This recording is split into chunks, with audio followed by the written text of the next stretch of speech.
Let me tell you a story that, honestly, feels like the universe was testing someone over and over just to see if he'd quit.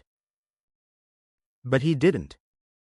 And because he didn't, something unbelievable happened, something that turned a struggling young guy into one of the wealthiest people in modern business. This is the real story of Ingvar Kamprad, the man who turned a tiny mail-order side hustle into IKEA, a multi-billion-dollar global giant. But before you picture the blue buildings and the maze-like furniture walkways, you have to understand where this started, because it didn't look anything like success. So here's the scene. Ingvar was a kid selling matches. Nothing glamorous. No million-dollar idea. Just a boy going door to door selling small boxes of matches for pennies. But here's the part that shows how his mind worked. He realized he could buy large boxes cheaply, split them up, and sell them individually for profit. That was his first taste of business. And it lit something inside him. Fast forward a few years. He's still a teenager, but he's selling whatever he can. Pencils, postcards, Christmas decorations, absolutely anything people needed. And he wasn't doing it because it was fun. He was doing it because his family barely had money. This business wasn't a dream, it was survival. By the time he was 17, he officially registered a small company. He named it IKEA. But, at this point, IKEA wasn't furniture. It was just a tiny mail-order business where he'd ship random items to customers. Then came the turning point, and it's wild how small it was. One day, he noticed how expensive furniture had become. People wanted beautiful homes, but actually affording furniture was painful. So Ingvar did something interesting. He cut out the middlemen. He contacted factories directly. He negotiated pricing. He focused on affordability. And suddenly, he saw an opportunity that nobody else saw at the time. Furniture became his main product. Cheaper than competitors. Delivered as flat packages to reduce shipping costs. But there was a problem. Other furniture sellers hated him for it.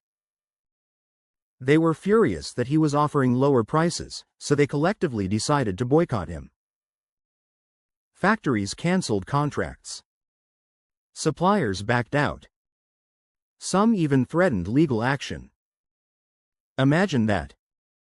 You're barely starting out, and the entire industry turns its back on you.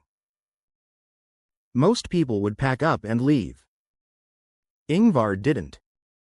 He found new suppliers. In new countries. And instead of running from the challenge, he doubled down.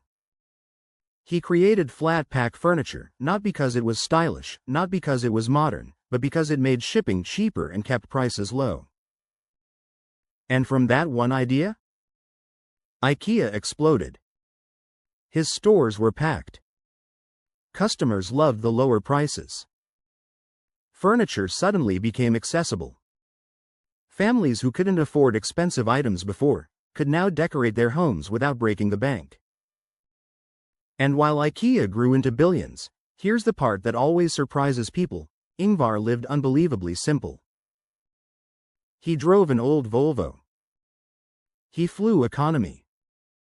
He reused tea bags. He bought clothes from the flea market. And when asked why, he said something so powerful: "There is no dignity in wasting money." That one line explains everything about him.